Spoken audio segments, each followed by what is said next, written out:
Donc, aujourd'hui, c'est une journée spéciale. Qu'est-ce qui se passe? C'est ma fête, ça a l'air. Quel âge? Ouais, un gros 39. Parfait. Puis qu'est-ce qu'on fait aujourd'hui? Ben là, tu me dis d'embarquer dans le char, direction Québec, puis je sais pas pour l'instant. J'ai aucune idée, j'ai aucune... écoute, c'est rare que tu m'organises de quoi, donc je me laisse parler. As-tu quand même envie d'avoir un indice ou pas du tout, puis on y va? Ok, un petit indice. Ok. Je vais y aller avec les éléments. Les éléments. Les éléments. Ok, sachant qu'elle m'a demandé de faire un lunch, on est arrêté à la station-service, aller chercher de quoi pour manger ce midi, mais ok, les éléments. Éléments eau, feu, air, terre, vent. Air, vent, je vais voir. Ouais. Multipass. Non, je sais pas. Non, j'ai aucune idée. OK. Bon, ben, gars, on continue le chemin, puis on fait ma réaction quand j'arrive. Parfait. Bon? À tantôt. Génial. Bon, ben, j'étais à Berthier-sur-Mer. Bon, ça a l'air que je m'en vais faire une croisière. Checkez ça. C'est incroyable. Le fleuve à perte de vue. C'est de toute beauté. Ouais, là, j'ai le soleil dans la face, ça sera pas beau. Mais ouais, fait que c'est super cool. Ouais, Berthier-sur-Mer. On va faire une croisière qui a rapport aux îles qu'il y a sur le fleuve Saint-Laurent. Ben, hâte de voir.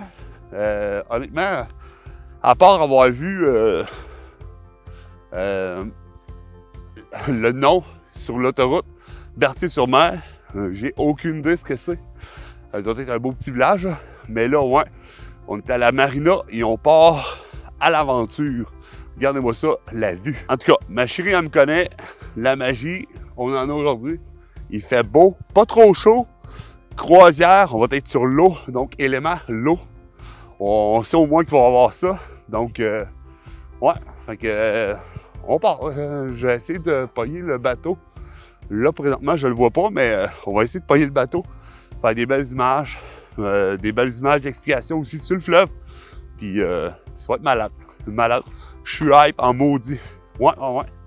C'est cool. Et hot, ma chérie. Ouais, ben la croisière, c'était complètement magique pour vrai. On nous a expliqué plein de choses. On est parti pour 2h30, by the way. Il parlait qu'il y a 21 pieds de marée. Ouais, sur une période de 24 heures. 5 heures de marée montante, 5 heures de marée descendante. Puis, sur les îles, tu vois là, où est-ce que la ligne orange, ben c'est où est-ce que la marée va frapper souvent. Là. C'est vraiment hot, pour vrai. Même que, regarde, ça, c'est quand on est parti, puis ça, c'est quand on est revenu. Il y a une différence entre les deux rampes. Je sais pas si tu le vois. Un est beaucoup plus incliné que l'autre, puis on est parti genre juste 2h30 de mémoire. Fait que c'est vraiment puissant, la marée. Ça tanguait un peu, mais c'est pas si tant pire. Si tu t'attends à faire la croisière aussi, by the way, même si t'es à l'intérieur, stresse pas avec ça. T'as pas besoin d'être au gros soleil. À l'intérieur, t'entends bien. Il y a une télévision qui te montre les marées et tout, les îles, comme un Google Maps.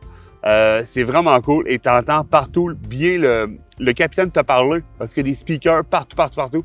Il n'y en a pas de problème, c'est vraiment cool. On a croisé l'île Gildan. Si Gildan te dit quelque chose, parce que c'est une compagnie de vêtements. Notamment, j'ai plein de chandails. Hein, mes chandails de caribou, c'est tout du Gildan. Ben, il y a une île à lui, le propriétaire en tout cas, à 3,5 millions. Ouais. Écoute, il n'y a pas de transport terrestre qui existe, là. Fait qu'il n'y a pas de pont, il n'y a pas rien, il n'y a pas de traversier. Donc, c'est à l'avion même qui se promène. C'est vraiment fou. Même qu'un petit peu plus loin, on nous a parlé que dans l'archipel, il y a 21 îles, dont c'est 21 îles privées, dont grosses îles, sont 80 de population. Puis les gens, pour aller travailler ou aller à l'école, ils prennent l'avion, bord en bord. Moi, c'est fou, là. C'est fou. Genre, à l'aéroport, il y a un autobus qui les attend pour l'emmener en ville. Ouais. Fait que je sais pas si toi, t'es chanceux de même de prendre l'avion pour aller à l'école, mais c'est quand même très hot à glisser dans une conversation. On parle que l'eau est saumâtre. Ouais, il y a 0,2% à 0,3% de sel dans l'eau. Pas tout à fait pour la goûter, mais elle n'est pas complètement eau douce comme dans un lac, puis elle n'est pas complètement salée comme dans l'océan. C'est comme un mix des deux. C'est juste un fait étonnant que j'ai retenu. Tu sais à quel point j'aime ça. Hein? Sinon, on a aussi croisé Grosse Île. Ça servait autrefois l'île de Quarantaine. C'est clairement une croisière que moi et ma femme, on va refaire parce que c'est une croisière à elle seule. Mais ils en ont parlé un peu. Les immigrants arrivés au Canada étaient obligés de faire leur quarantaine. Je ne sais pas en quelle année. Je vais essayer de vous trouver des images d'archives puis vous les glisser dans la vidéo.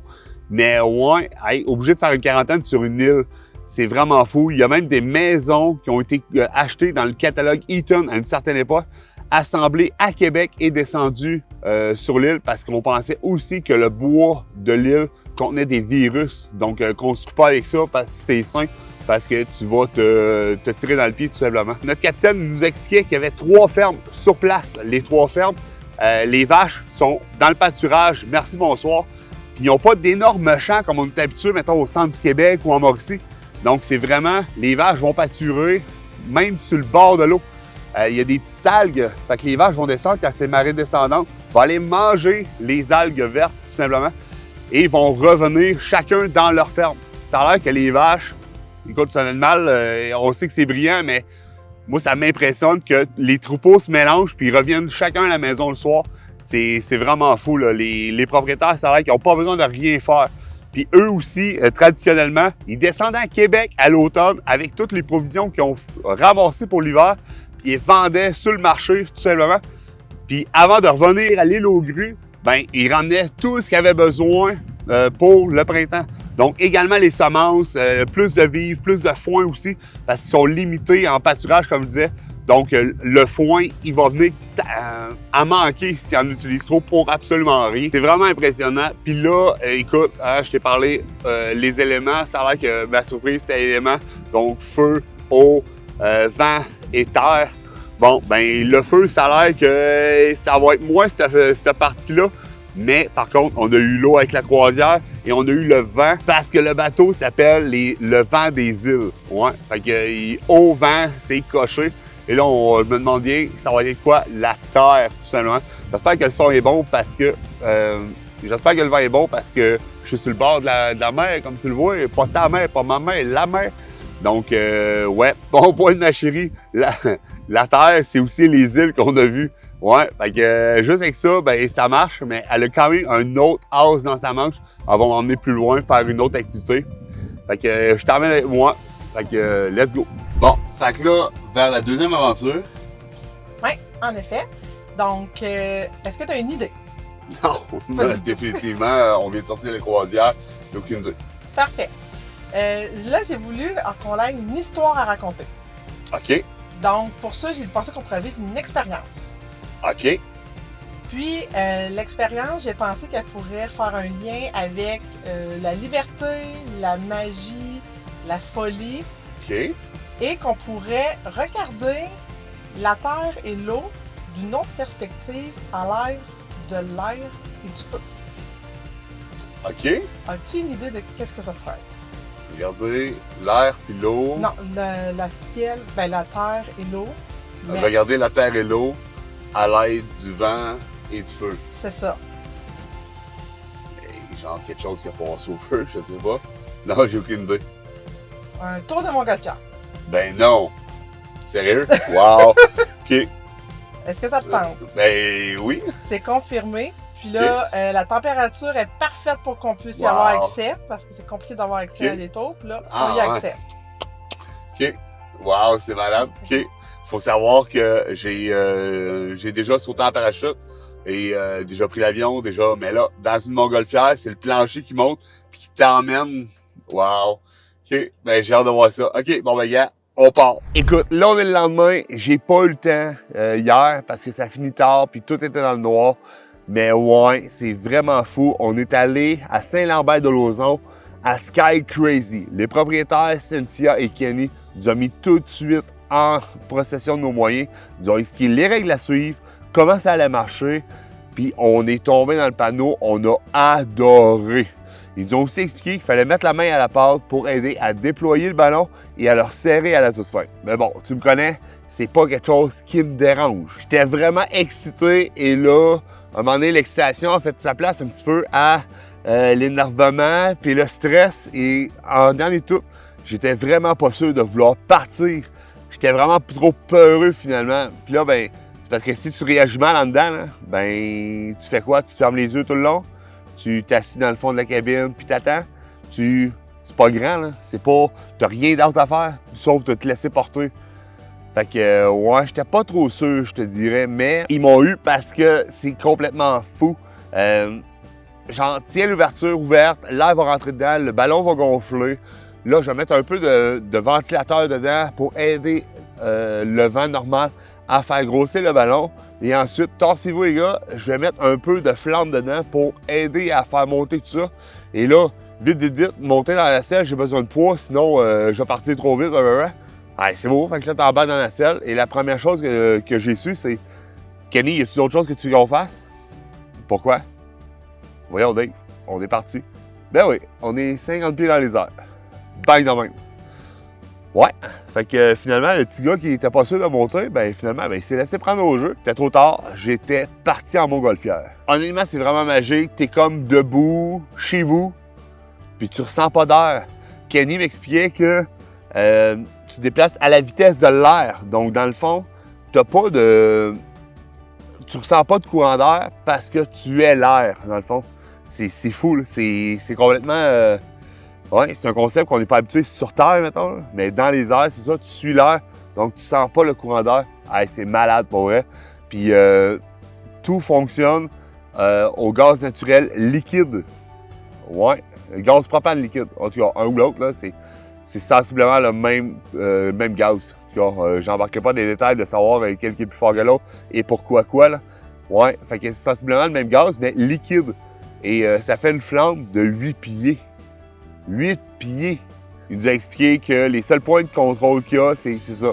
C'est de monter la montgolfière puis la redescendre à où ce qu'il veut. Mais le reste, c'est complètement le vent qui gère ça.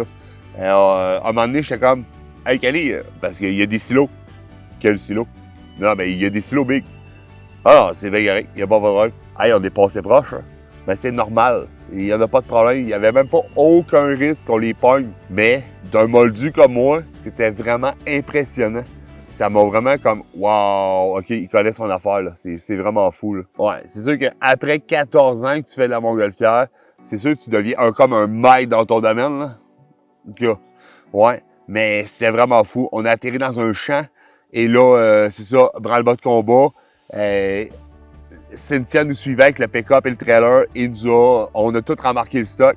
On a le droit à un mou de pomme. C'est vraiment nice, pour vrai. Écoute, on est vraiment chanceux. Merci, ma chérie, de m'avoir fait vivre ça. On dit qu'on n'oublie jamais sa première fois. Ma première fois en montgolfière avec Kenny. Ouais, je vais m'en rappeler longtemps. C'est un moment inoubliable. Mais toi, à la maison, as-tu déjà vécu ça? Une montgolfière? Man, dis-moi ça dans les commentaires. Parce que sinon, je te souhaite une belle semaine, mon chum. Puis on se voit la semaine prochaine. Et n'oublie pas, la chose la plus importante, tu es incroyable!